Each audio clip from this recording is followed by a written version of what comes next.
दोस्तों, आज की कहानी सुनने के बाद आप अपनी जिंदगी को नए नजरिए से देखोगे, क्योंकि यह सिर्फ एक लड़के राहुल की कहानी नहीं है, बल्कि यह उन सभी लोगों की कहानी है जिन्होंने मुश्किलों से लड़कर जीने की राह खोजी। राहुल का जन्म एक छोटे से गांव में हुआ, जहां खेतों की मिट्टी में मेहनत की खुशबू थी, लेकिन घरों में हमेशा गरीबी का साया मंडराता रहता था। माँ सुनीता सुबह सुबह चूल्हे पर लकड़ी जलाकर खाना बनाती और अक्सर कहती, बेटा थोड़ा खाकर ही खुश रहना, अभी हमारे हालात अच्छे नहीं हैं।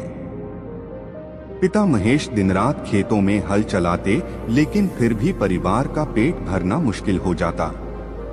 गांव के बाकी बच्चे नए कपड़े पहनकर स्कूल जाते और उनके पास बैग और किताबें होती, लेकिन राहुल के पास एक पुरानी कॉपी और टूटी हुई पेंसिल थी।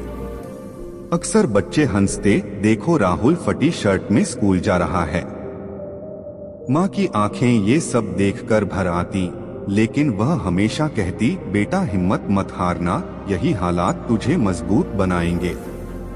गांव की औरतें बातें करती, इतनी गरीबी में पढ़ाई कराकर क्या होगा, खेत ही जोतना है। लेकिन मास्टर जी रमेश उसकी आंखों में चमक देखकर कहते, राहुल मेहनत करने वाला कभी छोटा नहीं होता, तू किसी दिन जरूर बड़ा बनेगा। यह बातें राहुल के दिल में आग जगाती और वह सोचता, मैं साबित करूंगा कि हालात इंसान की किस्मत तय नहीं करते। एक बार गांव में मेला लगा। सब बच्चे खिलौने खरीद रहे थे, मिठाई खा रहे थे, लेकिन राहुल के पास 1 रुपया भी नहीं था। वह मायूस खड़ा था कि तभी दुकानदार जगदीश ने उसे देख लिया और मुस्कुराते हुए एक जलेबी थमा दी। राहुल की आंखों में चमक आ गई। उसने महसूस किया कि दुनिया पूरी तरह बुरी नहीं है, कहीं न कहीं अच्छाई भी मौजूद है। उसी दिन उसने ठान लिया कि अगर कभी उसके पास सामर्थ्य आया तो वह भी औरों के चेहरे पर मुस्कान लाएगा। धीरे धीरे राहुल की पढ़ाई आगे बढ़ी। उसकी मेहनत देखकर टीचर भी हैरान रहते। वह अक्सर कक्षा में सबसे अच्छे नंबर लाता, लेकिन किताबें खरीदने के पैसे न होने के कारण दूसरों की पुरानी किताबों से पढ़ाई करता। दोस्त सुरेश और मनोज कभी उसका मजाक उड़ाते, तेरे पास तो बैग भी नहीं है, लेकिन कभी कभी वही कॉपी उधार भी मांगते। राहुल मन ही मन हंसता और सोचता, एक दिन यही लोग मेरे पास सीखने आएंगे। जब वह 10वीं में पहुंचा, तभी पिता की तबीयत अचानक बिगड़ गई। खेत का काम रुक गया और घर की हालत और बिगड़ गई। अब माँ और बहन सीमा को भी खेत में काम करना पड़ा।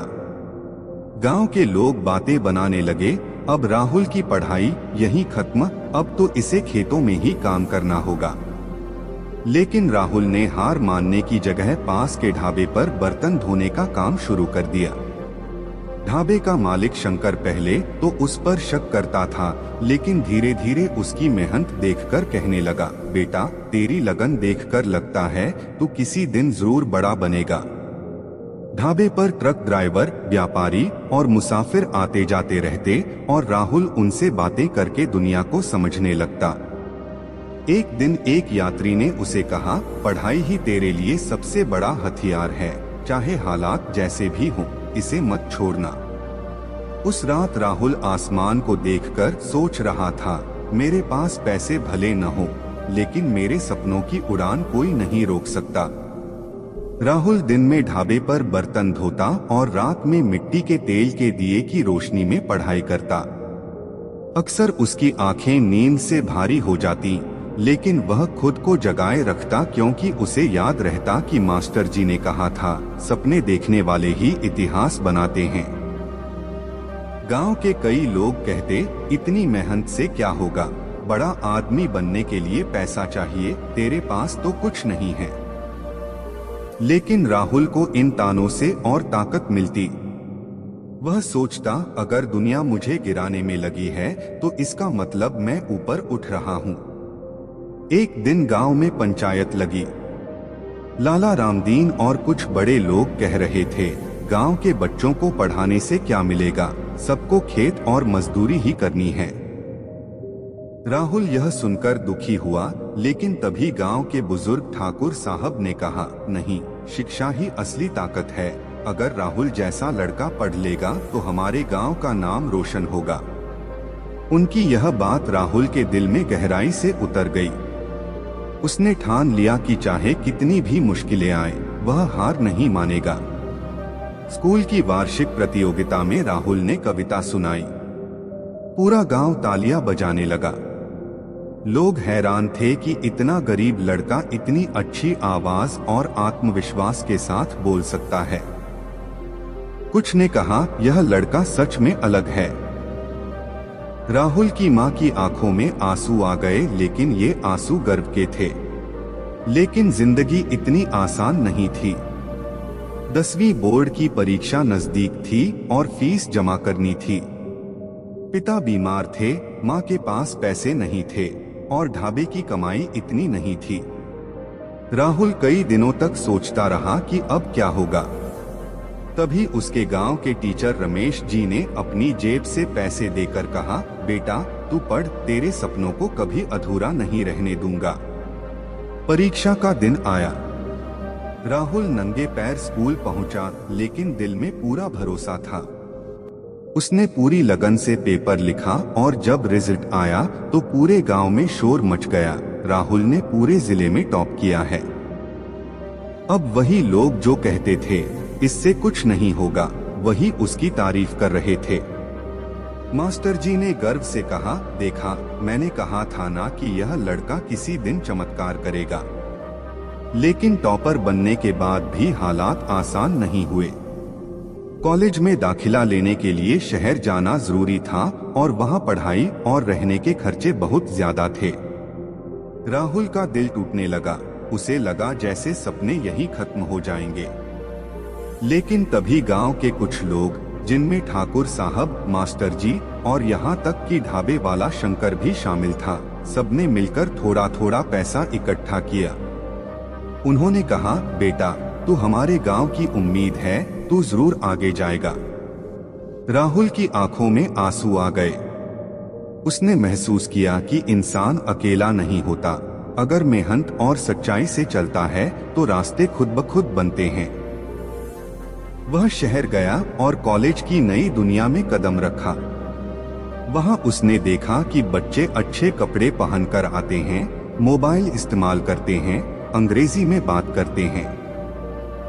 राहुल को शुरू में शर्म आई, लेकिन फिर उसने ठान लिया कि वह भी सीखेगा और आगे बढ़ेगा। शहर की भीड़ में वह खोता नहीं था, बल्कि हर चेहरे से कुछ सीखता था। उसके रूममेट राजीव और समीर अमीर घरों से थे। वे शुरुआत में उसका मजाक उड़ाते, अरे गांव वाला है, ये क्या जाने कंप्यूटर और अंग्रेजी। लेकिन धीरे धीरे उन्होंने देखा कि राहुल हर काम में सबसे आगे है, पढ़ाई में टॉपर है और मेहनत में सबसे ईमानदार है। धीरे धीरे वही दोस्त उसकी इज्जत करने लगे। राहुल ने महसूस किया कि इज्जत पैसों से नहीं, मेहनत और किरदार से मिलती है। कॉलेज की लाइब्रेरी में राहुल घंटों बैठा रहता। जहां दूसरे छात्र सिर्फ पास होने लायक पढ़ाई करते थे, वहीं राहुल हर किताब को गहराई से पढ़ता। लाइब्रेरी के बुजुर्ग लाइब्रेरियन शर्मा जी अक्सर कहते, बेटा तेरी आंखों में जुनून है, तू बड़ी दूर जाएगा। राहुल हर दिन नए नए लोगों से मिलता।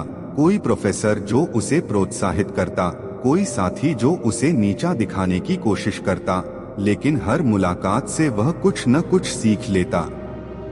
कभी कभी उसे पैसों की इतनी कमी होती कि पूरा दिन सिर्फ एक रोटी और चाय से निकालना पड़ता, लेकिन वह अपने चेहरे पर मुस्कान रखता और खुद से कहता, मुश्किलें ही मुझे मजबूत बना रही हैं।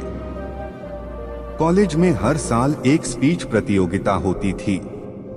वहां अमीर घरों के बच्चे आत्मविश्वास के साथ अंग्रेजी में भाषण देते। राहुल को पहले डर लगा क्योंकि उसकी अंग्रेजी उतनी मजबूत नहीं थी, लेकिन उसने हिम्मत नहीं हारी। उसने रात रात भर शब्द याद किए और आईने के सामने खड़े होकर अभ्यास किया। प्रतियोगिता के दिन जब राहुल मंच पर पहुंचा तो सबने सोचा यह गांव का लड़का क्या बोलेगा, लेकिन जैसे ही उसने बोलना शुरू किया पूरा हाल तालियों से गूंज उठा। उसकी आवाज में सच्चाई थी, उसकी आंखों में सपना था और उसकी बातों में अनुभव की गहराई थी। जजों ने खड़े होकर उसकी तारीफ की और कहा, तुम्हारा आत्मविश्वास ही तुम्हारी सबसे बड़ी ताकत है। उस दिन राहुल ने महसूस किया कि असली जीत डर को हराने में है, न कि सिर्फ मुकाबला जीतने में। उसके कॉलेज के दोस्त भी अब उसे इज्जत देने लगे। राजीव और समीर, जो पहले उसका मजाक उड़ाते थे, अब उससे पढ़ाई में मदद मांगने लगे। धीरे धीरे राहुल कॉलेज की सबसे बड़ी पहचान बन गया। टीचर उससे कहते, तू हमारे कॉलेज का गौरव है। लेकिन जब कभी वह अकेला बैठता तो उसे अपना गांव, अपनी माँ, अपनी बहन और बीमार पिता याद आते। वह सोचता, मैं यहाँ जो कुछ भी कर रहा हूँ वह सिर्फ अपने लिए नहीं बल्कि उन सब के लिए है जिन्होंने मुझ पर भरोसा किया है। इसी सोच से उसे और मेहनत करने की ताकत मिलती। कॉलेज खत्म होने पर सबके सामने सबसे बड़ा सवाल था, नौकरी कहाँ से मिलेगी। राहुल के कई साथी अपने पिता के जान पहचान से बड़ी कंपनियों में इंटरव्यू दे रहे थे, लेकिन राहुल के पास न तो पैसे थे और न कोई सिफारिश। फिर भी उसने ठान लिया कि वह सिर्फ अपनी मेहनत और काबिलियत से जगह बनाएगा। उसने छोटे छोटे जॉब इंटरव्यू देना शुरू किया, जहां कई बार उसे रिजेक्ट कर दिया गया। इंटरव्यू लेने वाले कहते, तुम्हारे पास अनुभव नहीं है, तुम्हारी अंग्रेजी उतनी अच्छी नहीं है, या तुम्हारा बैकग्राउंड बहुत कमजोर है। हर रिजेक्शन राहुल को तोड़ता, लेकिन हर बार वह खुद से कहता, ये अंत नहीं, यह मेरी तैयारी है। आखिरकार एक दिन उसे एक कंपनी से कॉल आया। उन्होंने कहा, तुम्हारी मेहनत और ईमानदारी हमें पसंद आई, हम तुम्हें मौका देना चाहते हैं। उस दिन राहुल ने माँ को फोन किया और कहा, माँ, अब हमारी जिंदगी बदलने वाली है। माँ की आंखों से आंसू बह निकले, लेकिन यह खुशी के आंसू थे। शहर में नौकरी शुरू करते ही राहुल के सामने नई चुनौतियां आईं। वहां उसके सहकर्मी महंगे कपड़े पहनते, बड़ी गाड़ियों से आते और पार्टियों में अंग्रेजी में बातें करते। राहुल शुरू में असहज महसूस करता, लेकिन धीरे धीरे उसने सब कुछ सीख लिया। वह दूसरों से कम नहीं बल्कि कई बार उनसे बेहतर साबित होता। उसकी मेहनत देखकर उसके बॉस ने कहा, राहुल, तुम्हारे जैसा ईमानदार कर्मचारी मैंने कम ही देखा है। अब राहुल की कमाई शुरू हो चुकी थी। उसने सबसे पहले गांव जाकर पिता का इलाज करवाया। माँ के हाथ में नई साड़ी दी और बहन सीमा की पढ़ाई के लिए नया बैग और किताबें खरीद दी। पूरा गांव गर्व से कहने लगा, राहुल हमारे गांव का बेटा है जिसने नाम रोशन किया। वही लोग जो कभी ताना देते थे और अपने बच्चों को राहुल का उदाहरण देने लगे। राहुल ने अपनी पहली तनख्वाह का बड़ा हिस्सा गांव भेज दिया ताकि माँ और पिता को कोई तकलीफ न रहे। माँ ने फोन पर कहा, बेटा, तू ही हमारी सबसे बड़ी दौलत है। राहुल मुस्कुराया, लेकिन उसके अंदर और जिम्मेदारी का बोझ आ गया।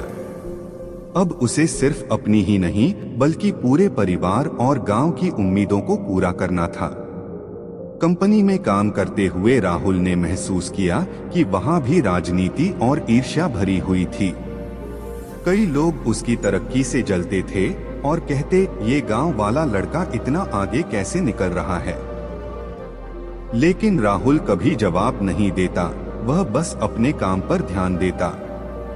उसके सहकर्मी मीना और अरुण उसकी ईमानदारी देखकर दोस्त बन गए और अक्सर कहते, राहुल, तू अलग है, तू मेहनत से हीरो बन रहा है। धीरे धीरे राहुल की पहचान कंपनी में फैलने लगी। एक प्रोजेक्ट आया जिसमें सबसे मुश्किल काम राहुल को सौंपा गया। कई लोग सोचते थे कि वह असफल होगा, लेकिन राहुल ने दिन रात मेहनत करके वह प्रोजेक्ट समय से पहले पूरा कर दिया। बॉस ने सबके सामने कहा, इस कंपनी की जान राहुल है। उस पल राहुल को लगा कि उसकी सारी मेहनत रंग ला रही है। लेकिन उसने घमंड नहीं किया, बल्कि वह और विनम्र हो गया। जॉब के साथ साथ राहुल ने आगे की पढ़ाई भी शुरू कर दी। वह रात को ऑनलाइन क्लास करता और दिन में नौकरी करता। उसका कहना था, सीखना कभी रुकना नहीं चाहिए। उसके कई सहकर्मी सिर्फ पैसे कमाने पर ध्यान देते थे, लेकिन राहुल का मकसद बड़ा था। वह चाहता था कि जो संघर्ष उसने झेला है वह और किसी को न झेलना पड़े। एक दिन राहुल को गांव से खबर मिली कि उसका पुराना दोस्त सुरेश, जो बचपन में उसका मजाक उड़ाता था, अब शहर में मजदूरी कर रहा है और हालात से टूटा हुआ है। राहुल ने तुरंत उसे ढूंढ निकाला और मदद की। उसने सुरेश को समझाया, भाई हालात बुरे हैं, लेकिन तू हार मत मान, मैं तेरी मदद करूंगा। सुरेश की आंखों में आंसू आ गए और उसने कहा, राहुल मैंने तेरा मजाक उड़ाया था, लेकिन तूने मुझे गले लगाया, तू सच में बड़ा इंसान है। धीरे धीरे राहुल का दायरा बढ़ने लगा। वह सिर्फ अपने परिवार के लिए नहीं बल्कि और लोगों की मदद करने लगा। कभी किसी बच्चे की फीस भर देता, कभी किसी बीमार किसान का इलाज करवाता। लोग कहते, राहुल अब सिर्फ एक लड़का नहीं बल्कि उम्मीद है। उसके गांव में बच्चे सपने देखने लगे, क्योंकि उन्हें लगा अगर राहुल कर सकता है तो हम भी कर सकते हैं। एक बार कंपनी की तरफ से राहुल को विदेश जाने का मौका मिला। यह उसके लिए नई दुनिया थी। वहां उसने देखा कि लोग कितनी मेहनत और लगन से अपने देश को आगे बढ़ा रहे हैं। उसने ठान लिया कि वह भी वापस जाकर अपने देश और गांव के लिए कुछ करेगा। उसके बॉस ने कहा, राहुल तेरे जैसे लोग ही बदलाव लाते हैं। राहुल जब गांव वापस आया तो पूरा गांव स्टेशन पर उसे फूलों और ढोलन गाड़ों से स्वागत करने आया। माँ ने उसे गले लगाया और कहा, बेटा आज तूने हमारा सिर ऊंचा कर दिया। गांव वाले बच्चे उसके चारों ओर घिर गए और बोले, भैया हमें भी पढ़ना है, हमें भी आगे बढ़ना है। उस पल राहुल ने महसूस किया कि उसका असली मकसद सिर्फ नौकरी करना नहीं बल्कि औरों को राह दिखाना है। उसने बच्चों के लिए एक छोटा सा पढ़ाई केंद्र खोल दिया। धीरे धीरे गांव में बदलाव दिखने लगा। जहां पहले लोग कहते थे कि पढ़ाई बेकार है, अब वही लोग अपने बच्चों को स्कूल भेजने लगे। जहां पहले लोग निराश रहते थे, अब हर चेहरे पर उम्मीद दिखने लगी। राहुल ने समझ लिया था कि जिंदगी का असली मजा सिर्फ खुद सफल होने में नहीं बल्कि औरों की जिंदगी बदलने में है। उसकी कहानी अब सिर्फ गांव तक नहीं बल्कि आसपास के इलाकों तक फैल चुकी थी। राहुल का जीवन अब दूसरों के लिए प्रेरणा बन चुका था, लेकिन उसकी राह आसान नहीं थी। कई बार लोग उसकी नीयत पर शक करते, ये इतना सब क्यों कर रहा है, कहीं नाम कमाने के लिए तो नहीं। राहुल हंसकर कहता, अगर किसी की मदद करने से मुझे नाम मिलता है तो ये भी ठीक है, लेकिन असली मकसद सिर्फ इंसानियत है। उसकी मेहनत से गांव के कई नौजवान शहर जाकर नौकरी करने लगे। कुछ ने छोटे छोटे बिजनेस शुरू किए। औरतें जो पहले सिर्फ घर तक सीमित थीं, अब सिलाई और अन्य काम करके आत्मनिर्भर होने लगी। बुजुर्ग कहते, हमने ऐसा बदलाव कभी नहीं देखा। राहुल का सपना धीरे धीरे हकीकत बन रहा था। एक दिन गांव के स्कूल में कार्यक्रम हुआ जिसमें बच्चों ने भाषण दिए। सबसे छोटा बच्चा मंच पर आया और बोला, मैं बड़ा होकर राहुल भैया जैसा बनना चाहता हूँ। पूरा हॉल तालियों से गूंज उठा। राहुल की आंखों में आंसू आ गए। उसे एहसास हुआ कि उसके जीवन की असली कमाई यही है, लोगों का भरोसा और प्यार। फिर भी मुश्किलें खत्म नहीं हुई। गांव में कुछ लोग थे जो बदलाव से डरते थे। वे चाहते थे कि लोग अंधविश्वास और पुराने तरीकों में ही फंसे रहें। उन्होंने राहुल को बदनाम करने की कोशिश की, लेकिन गांव के लोग राहुल के साथ खड़े हो गए। सबने कहा, जिसने हमें जीना सिखाया उसे हम छोड़ नहीं सकते। राहुल ने यह भी समझा कि बदलाव सिर्फ किताबों और पैसों से नहीं आता, बल्कि सोच बदलने से आता है। वह हर रविवार गांव के चौपाल पर बैठता और सबके साथ बातें करता। वह कहता, समस्याएं सबके जीवन में आती हैं, लेकिन जो इंसान हार मान लेता है वही सच्चा हारा हुआ है। जो इंसान गिरकर भी उठ खड़ा होता है वही असली विजेता है। लोग उसकी बातों को अपने जीवन में अपनाने लगे। समय बीतता गया। राहुल अब सिर्फ गांव ही नहीं, जिले और राज्य में भी पहचाना जाने लगा। अखबारों ने उसकी कहानी छापी, एक गांव का बेटा जिसने पूरे इलाके की सोच बदल दी। राहुल ने यह सब सुनकर कहा, अगर मेरी कहानी किसी को हिम्मत देती है तो यह मेरे लिए सबसे बड़ी जीत है। उसके माता पिता अब गर्व से सबके सामने कहते, ये हमारा बेटा है। गांव के बच्चे अब सपने देखने लगे, डॉक्टर बनने के, इंजीनियर बनने के, टीचर बनने के। और यह सब राहुल के कारण संभव हो पाया। राहुल अक्सर कहता, मैं अकेला कुछ नहीं, हम सब मिलकर बहुत कुछ हैं। गांव में बदलाव लाने के बाद राहुल का नाम चारों ओर फैल चुका था। लोग कहते थे, ये लड़का सिर्फ अपने गांव का नहीं, पूरे देश का बेटा है।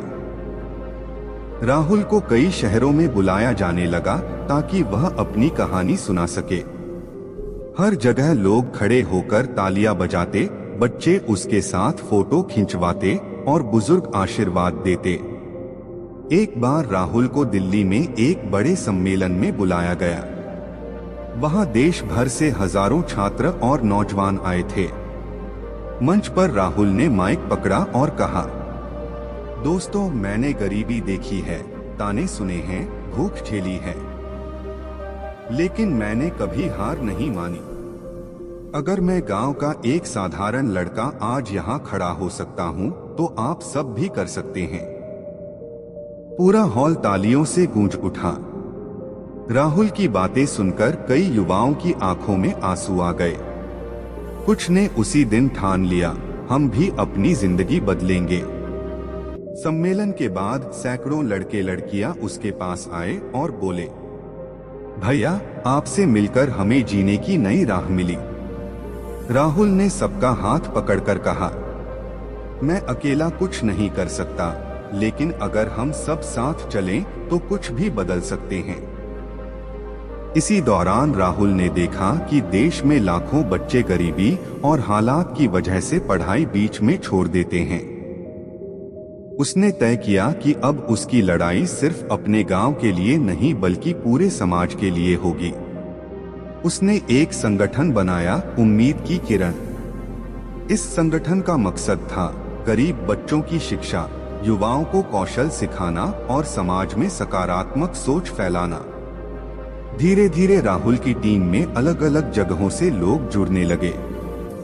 मीना और अरुण, उसके पुराने ऑफिस के दोस्त, भी इस संगठन का हिस्सा बने।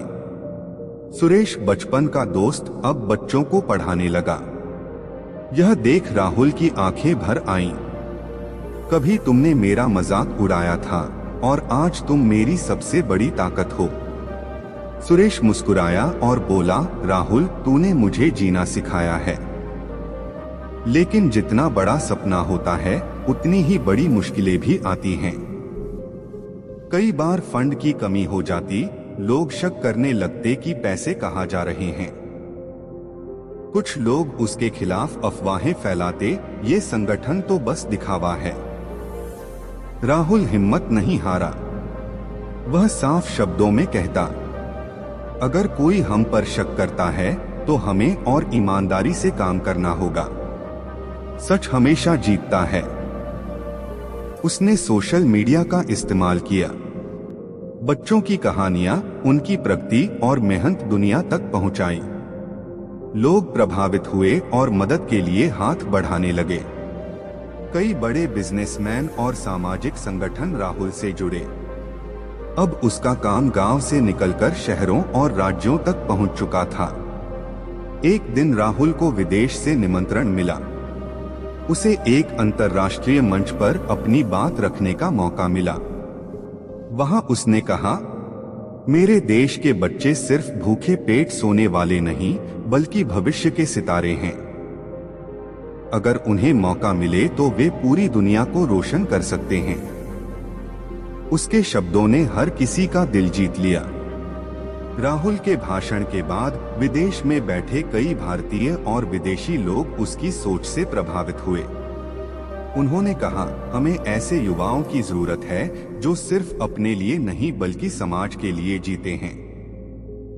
राहुल को अंतर्राष्ट्रीय पुरस्कार भी मिला, लेकिन मंच पर खड़े होकर उसने सिर्फ एक ही बात कही, ये पुरस्कार मेरा नहीं, उन बच्चों का है जिन्होंने भूख और गरीबी के बावजूद सपने देखने की हिम्मत की।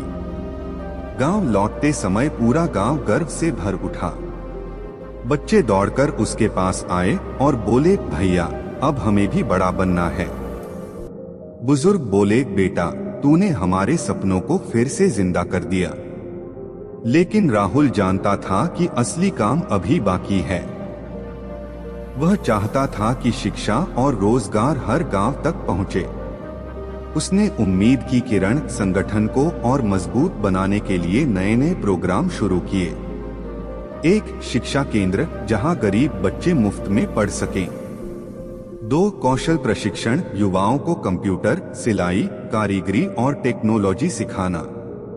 3 स्वास्थ्य शिविर, गांव-गांव जाकर डॉक्टरों की टीम बुलाना। 4 नारी सशक्तिकरण, महिलाओं को आत्मनिर्भर बनाने के लिए छोटे छोटे बिजनेस शुरू करवाना। धीरे धीरे हजारों लोग इससे जुड़ने लगे।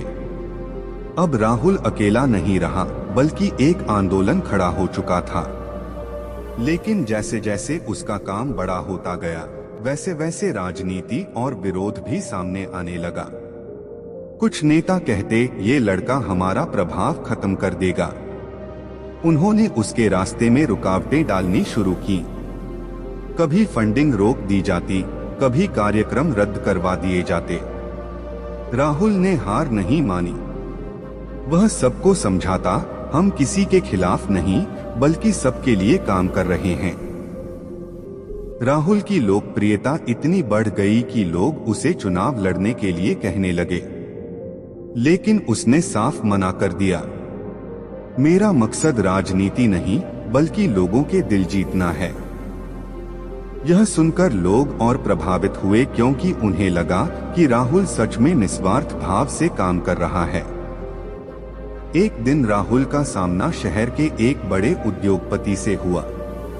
उसने कहा, राहुल अगर तू चाहे तो करोड़ों कमा सकता है, मेरे साथ बिजनेस कर। राहुल ने मुस्कुराते हुए जवाब दिया, पैसा कमाना आसान है लेकिन लोगों का भरोसा कमाना सबसे मुश्किल। मैं वो करना चाहता हूँ जिससे आने वाली पीढ़ियां गर्व कर सकें। उद्योगपति उसकी ईमानदारी देखकर हैरान रह गया और बोला, तू असली हीरो है। राहुल ने बच्चों के लिए एक किताब भी लिखी, हार मत मानो। इस किताब में उसने अपने संघर्ष और जीवन की सीखें लिखी। किताब इतनी लोकप्रिय हुई कि लाखों बच्चों ने इसे पढ़कर अपने सपनों की राह चुनी। कई स्कूलों ने किताब को अपने पाठ्यक्रम में शामिल कर लिया। राहुल को पत्र आने लगे, भैया आपकी किताब पढ़कर मैंने आत्महत्या का विचार छोड़ दिया। ये पढ़कर राहुल की आंखों में आंसू आ गए और उसने कहा, यही मेरी सबसे बड़ी जीत है। धीरे धीरे राहुल सिर्फ भारत ही नहीं बल्कि दुनिया भर के युवाओं की प्रेरणा बनने लगा। वह ऑनलाइन सेशन करता, गांव-गांव जाकर बच्चों से मिलता और हर जगह यही कहता, हालात चाहे कितने भी बुरे हों, इंसान की सोच सबसे बड़ी ताकत है। राहुल के माता पिता अब बूढ़े हो चुके थे। वे उसे देखकर कहते, बेटा हमने कभी सोचा नहीं था कि तू इतना बड़ा काम करेगा। राहुल उनके पैर छूकर कहता, आपकी दुआओं से ही मैं यहाँ तक पहुँचा हूँ। राहुल अब हजारों युवाओं की उम्मीद बन चुका था। हर जगह लोग कहते, अगर राहुल कर सकता है तो हम भी कर सकते हैं। लेकिन उसके दिल में अब भी एक अधूरा सपना था। वह चाहता था कि कोई भी बच्चा भूख और गरीबी के कारण पढ़ाई न छोड़े। उसने एक बड़ा लक्ष्य तय किया, अगले 5 सालों में 1 लाख बच्चों तक शिक्षा पहुंचाना। यह सुनकर सब हैरान रह गए। लेकिन राहुल ने कहा, अगर सपना बड़ा न हो तो मेहनत का मजा नहीं आता। उसकी टीम ने दिन रात मेहनत शुरू की। कई बार रास्ते में मुश्किलें आईं, लेकिन हर बार राहुल का विश्वास लोगों को उठ खड़ा करता। धीरे धीरे उसकी मुहिम पूरे देश में फैल गई। टीवी चैनल, अखबार और सोशल मीडिया उसकी कहानी दिखाने लगे। कई मशहूर हस्तियां भी उससे जुड़ गईं। बच्चे जब मंच पर आते और कहते, मैं पढ़ लिख कर डॉक्टर बनूंगा, तो राहुल की आंखें भर जाती। वह सोचता, यही वो भारत है जिसका मैंने सपना देखा था। एक दिन राहुल को राष्ट्रपति भवन में बुलाया गया। राष्ट्रपति ने खुद उसके काम की सराहना की और कहा, राहुल, तूने दिखा दिया कि असली नेता वही है जो लोगों को राह दिखाता है। पूरा देश गर्व से भर उठा। राहुल ने सिर्फ इतना कहा, ये सम्मान मेरा नहीं बल्कि हर उस बच्चे का है जिसने मुश्किलों में भी सपने देखे। समय बीतता गया। राहुल की उम्र बढ़ रही थी, लेकिन उसका जज्बा कभी कम नहीं हुआ। वह हर दिन नए गांव, नए स्कूल और नए बच्चों से मिलता। उसका मकसद अब सिर्फ भारत नहीं बल्कि पूरी दुनिया में उम्मीद जगाना था। उसने कहा, इंसानियत की कोई सरहद नहीं होती, सपने हर भाषा और हर देश में एक जैसे होते हैं। राहुल की कहानी अब किताबों, फिल्मों और डॉक्यूमेंट्री में आने लगी। लेकिन जब कोई उससे पूछता, तुझे सबसे बड़ी खुशी किस चीज से मिलती है, तो वह हमेशा कहता, जब कोई बच्चा मुस्कुराकर कहता है, भैया अब मैं हार नहीं मानूंगा, यही मेरी सबसे बड़ी जीत है। आखिरी संदेश यही है, अगर इंसान सच्ची नियत और मेहनत से आगे बढ़े तो वह अकेले से शुरू होकर लाखों लोगों की जिंदगी बदल सकता है। राहुल की तरह हर कोई अपने हालात से ऊपर उठकर दूसरों के लिए उम्मीद की किरण बन सकता है। दोस्तों, राहुल की तरह हर इंसान अपनी जिंदगी बदल सकता है। बस जरूरत है हिम्मत, मेहनत और सही सोच की। अगर इस कहानी ने आपके दिल को छुआ है, आपको जीने की नई राह दी है, तो इसे दूसरों तक जरूर पहुंचाइए। हो सकता है आपकी एक शेयर किसी टूटे हुए इंसान को फिर से खड़ा कर दे। आपका एक लाइक हमें और कहानियां बनाने की हिम्मत देगा, और आपका सब्सक्राइब हमें हमेशा आपकी जिंदगी को रोशन करने वाली कहानियां देने की ताकत देगा। याद रखिए, कहानी खत्म हो सकती है, लेकिन सफर कभी खत्म नहीं होता। तो जुड़े रहिए अशोक मोटिवेशनल स्टोरी से, और सपने देखते रहिए और जिंदगी की हर लड़ाई में कहते रहिए, हार नहीं माननी है।